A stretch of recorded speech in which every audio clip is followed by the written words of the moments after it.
Hello बच्चों, मैं Neeraj sir आप सभी को आपके अपने YouTube channel Neeraj technical classes में स्वागत करता हूं। अभी जो हम गेसिंग लेकर आए हैं वह मेजरमेंट 1 का है, जो कि 3rd सेमेस्टर इलेक्ट्रॉनिक्स ब्रांच के बच्चों को पढ़ना है।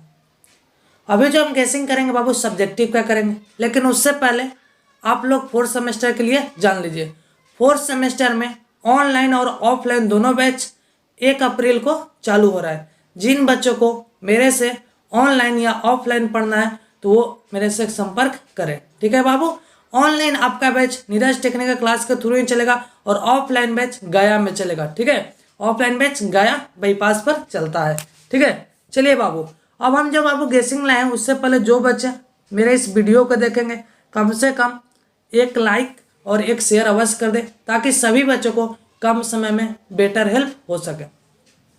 ये जो बाबू जो पेपर है ये एक थ्योरेटिकल पेपर है, इसमें कैरी होने का चांस बहुत ही ज़्यादा रहता है। इसलिए हम आप लोगों को ऐसा टिप्स बताऊंगा कि आप लोग एग्जाम में अच्छा मार्क्स कर सकते हैं, ठीक है बाबू।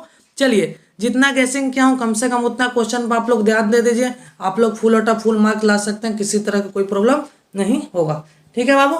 चलिए, तो जो बाबू पहला क्वेश्चन है, explain the type of test signals used for determination of dynamic characteristic. कहने का मतलब जो सिग्नल होता है इसके यूज्ड होता है उसका कैरेक्टरिस्टिक किसका लिखना है, डायनेमिक कैरेक्टरिस्टिक को लिखना है, ठीक है बाबू। चलिए, उसके बाद जो सेकंड क्वेश्चन है, write the difference between moving coil and moving iron instrument.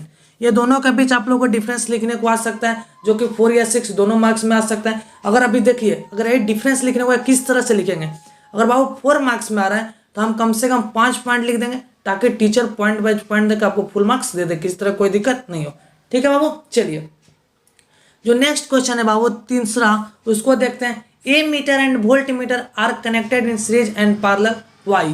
कहने का मतलब कि जो ए मीटर होता है बाबू वो सीरीज में आप लोगों का कनेक्ट रहता है, और वोल्ट मीटर जो होता है पैरेलल कनेक्शन में कनेक्ट रहता है। कहने का मतलब ऐसा क्यों होता है उसको आप लोग को जिक्र करना रहेगा, ठीक है।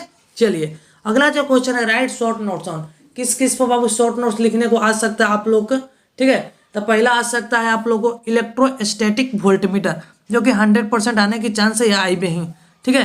कभी कभी ये 6 मार्क्स में भी क्वेश्चन दे देता है कि इलेक्ट्रोस्टैटिक वोल्टमीटर क्या होता है, उसको working principle, construction, advantage, disadvantage सभी को लिखने को होता है। इस सब पॉइंट पर थोड़ा सा ध्यान दे दीजिएगा, ठीक है। उसके बाद एक्यूरेसी क्या होता है, सेंसिटिविटी क्या होता है, नॉइज क्या होता है, गैल्वेनोमीटर क्या होता है, पावर फैक्टर क्या होता है, ये सब जितना भी है ये 100% लिखने को आ सकता है। इसलिए आप लोग क्या कर दिएगा, एग्जाम से पहले इसको एक बार देख कर अवश्य जाइएगा, ठीक है बाबू। चलिए, उसके बाद राइट द डिफरेंस बिटवीन सीटी एंड पीटी, ठीक है। ये दोनों के बीच डिफरेंस 2 से 4 बार लिखने को आ गया है, इस बार भी लिखने को आ सकता है, इसलिए घर से जाने से पहले इसको एक बार अवश्य देख लीजिएगा, ठीक है बाबू। चलिए, जो नेक्स्ट क्वेश्चन है, describe the construction and working of CRO. CRO का आप लोगों को कंस्ट्रक्शन वर्किंग प्रिंसिपल लिखने को आ सकता है, इसलिए एक बार देख कर दिएगा। 6 मार्क्स में भी आ सकता है, 4 मार्क्स में भी आ सकता है, ठीक है।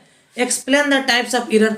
टाइप्स ऑफ एरर आप लोग को एक्सप्लेन करने को आ सकता है कि सिस्टमेटिक एरर क्या होता है, ग्रॉस एरर क्या होता है, रैंडम एरर क्या होता है, ये सब टाइप्स ऑफ एरर होता है। थोड़ा थोड़ा इसको क्या कर लीजिएगा, एक्सप्लेन करके, और अगर उसमें जहाँ पर फिगर है उसको फिगर के थ्रू समझा दीजिए, कोई तरह का दिक्कत नहीं होगा, टीचर एकदम समझ जाएगा, ठीक है। एरर में मतलब कोई डिफरेंस नहीं होना चाहिए। एरर का मतलब आप लोग समझते हैं कि ट्रू वैल्यू और मेजर वैल्यू, मतलब ट्रू वैल्यू और मेजर वैल्यू को जो माइनस करते हैं वही मैंने कहा था एरर आता है। और एक चीज ऑब्जेक्टिव में आता है कि एरर क्या होता है, पॉजिटिव, नेगेटिव और zero.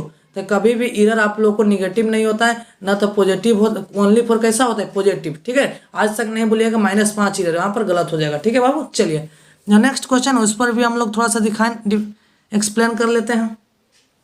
Draw connection diagram and vector diagram of power measurement in 3 phase load using 2 watt meter method. ये बहुत ही इंपॉर्टेंट क्वेश्चन है, ठीक है। वाट मीटर मेथड वाला, इसको एक बार देखकर एग्जाम से पहले जाइएगा, 100% आने की चांस है, ठीक है। चलिए, उसके बाद जो नेक्स्ट क्वेश्चन है उसको आप लोग देख लीजिए बाबू। Describe the working principle Hay's bridge. ये ब्रिज टाइप्स ऑफ ब्रिज भी पढ़ लीजिएगा, बहुत ही इंपॉर्टेंट ये क्वेश्चन है, ठीक है। चलिए बाबू, उसके बाद जो नेक्स्ट क्वेश्चन है, write the difference between accuracy and precision. Accuracy and precision का डिफरेंस लिखने को आ सकता है कि एक्यूरेसी क्या होता है और प्रिसीजन क्या होता है, दोनों के बीच में डिफरेंस क्या है। ये 6 मार्क्स में भी आ सकता है। इसको एक्सप्लेन करने के लिए क्या कीजिएगा, 6 मार्क्स में आएगा तो 7 पॉइंट वाइज पॉइंट लिखिएगा। अगर पॉइंट वाइज पॉइंट जो लड़कों को दिखने में दिक्कत हो रहा है तो पैराग्राफ वाइज लिख दीजिएगा। पहले एक्यूरेसी को जिक्र कर दीजिएगा, फिर उसके बाद किसका, प्रिसीजन को जिक्र कर दीजिएगा, ठीक है बाबू। चलिए, जो नेक्स्ट क्वेश्चन है, explain the working principle of electrodynamic type single phase watt meter. ठीक है, ये भी बहुत ही इंपॉर्टेंट क्वेश्चन। वाट मीटर को थोड़ा आसान से पढ़ जाए, बहुत ही इससे क्वेश्चन आने का चांस है, 1 या 2 भी आ सकता है।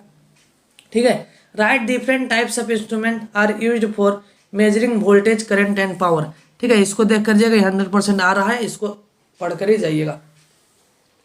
अगला जो बाबू क्वेश्चन है, explain kelvin bridge, what is the effect of connecting lead. ठीक है, इसका आखिर इफेक्ट किस पर, कनेक्टिंग जो लीड से कनेक्ट किया जाता है उस पर क्या इफेक्ट पड़ता है, किसका, केल्विन ब्रिज का, उसके भी लिखने को आ सकता है। ठीक है, उसके बाद बाबू है, write the different method of measuring resistance. Resistance को मेजर करने के डिफरेंट मेथड कौन कौन से होते हैं, उसको भी आप लोग को लिखने आ सकता है, इसलिए एग्जाम में जाने से पहले एक बार अवश्य देख कर जाइएगा। ठीक है बाबू, चलिए उसके बाद जो क्वेश्चन है बाबू, explain the construction of permanent magnet moving coil instrument. ठीक है, ये भी बहुत इंपॉर्टेंट क्वेश्चन है, 2 बार आ चुका है। ठीक है, इसका कंस्ट्रक्शन वर्किंग लिखने का, तो इसको एक बार देख कर एग्जाम में जाइएगा। ठीक है, अगला जो है एक्सप्लेन, 100% ये क्वेश्चन आने वाला है आप लोग को एग्जाम में, इसको एक बार पढ़ के जाइएगा। ठीक है, या तो 4 मार्क या तो 6 मार्क में। Explain Wheatstone bridge method for measuring the resistance. ठीक है, वेट स्टोन ब्रिज जो क्यों मेजरिंग किया, रेसिस्टेंट के लिए मेजरिंग के लिए यूज किया जाता है, उसको आप लोग को लिखने को आ सकता है। ठीक है, उसके बाद जो बाबू नेक्स्ट क्वेश्चन है, explain the working principle of power measurement using instrument transform. ठीक है, ये भी क्वेश्चन 2 से 3 बार आ चुका है, उसको पढ़ लीजिएगा। उसके बाद टॉर्क इक्वेशन पढ़ लेना आप लोग, टाइप्स ऑफ रेक्टिफायर पढ़ लेना। रेक्टिफायर का टाइप में आप लोग को हो जाएगा full wave rectifier, half wave rectifier. ठीक है, ये जितना भी है ये सब रेक्टिफायर का टाइप है। ब्रिज रेक्टिफायर जो कि बहुत ही इंपॉर्टेंट है, इस पर शॉर्ट नोट लिखने को भी कभी कभी आ जाता है। ठीक है, चलिए उसके बाद write the working principle of energy meter. ठीक है, या तो एसी के लिए कर सकता है या तो डीसी के लिए, जो कि 100% आने के चांस है, इसलिए इसको एक बार पढ़ के बस जाइएगा एनर्जी मीटर को। ठीक है, अगला जो बाबू क्वेश्चन है, write the Ohm's bridge method of measurement. Measurement के लिए जो ओम्स ब्रिज मेथड है वो क्या था, उसको आप लोगों को लिखने को आ सकता है, इसलिए इसको बहुत ही अच्छा से पढ़कर जाइएगा ताकि किसी तरह के आप लोगों का कोई प्रॉब्लम नहीं हो। ठीक है बाबू, चलिए उसके बाद जो नेक्स्ट क्वेश्चन है बाबू, write the working principle of potentiometer. ये भी 100% आने के चांस है, एक बार इसको देख कर जाइएगा, 6 मार्क्स में ये क्वेश्चन आएगा, इसका वर्किंग प्रिंसिपल अगर लिखने को आ रहा है तो। ठीक है, उसके बाद बाबू टाइप्स ऑफ पोटेंटियोमीटर पढ़ लेना एंड उसका एप्लीकेशन भी आप लोग पढ़ लीजिएगा, ताकि किसी तरह के आप लोगों को किसी भी स्टूडेंट को किसी तरह का कोई प्रॉब्लम नहीं हो। ठीक है, उसके बाद बाबू write the working principle of bridge and write its type explain 1। कहने का मतलब आप लोग को ब्रिज पढ़ना है तो ब्रिज पढ़ लीजिएगा, उसके बाद उसका वर्किंग प्रिंसिपल देख लीजिए, उसका टाइप देख लीजिएगा, कोई एक को एक्सप्लेन करने को आएगा तो 6 मार्क में आप लोग कर सकते हैं। ठीक है, उसके बाद what do you mean by deflection system. Deflection system से आप लोग क्या समझते हैं, जो कि बहुत 100% इंपॉर्टेंट क्वेश्चन है, 1 से 2 बार आ भी चुका है। ठीक है, उसके बाद write the different instrument for measuring voltage. Voltage को मेजर करने के लिए कौन कौन से डिफरेंस इंस्ट्रूमेंट को यूज किया जाता है, उसको आप लोग को लिखने को आ सकता है। ठीक है, उसके बाद write the difference between ammeter या वोल्ट मीटर आना और रहेगा तो 4 मार्क्स में आ सकता है, उतना 100% नहीं, लेकिन 4 मार्क्स में कंफर्म ये क्वेश्चन आप लोग को आ सकता है। ठीक है, इस पॉइंट पर आप लोग ध्यान दीजिएगा।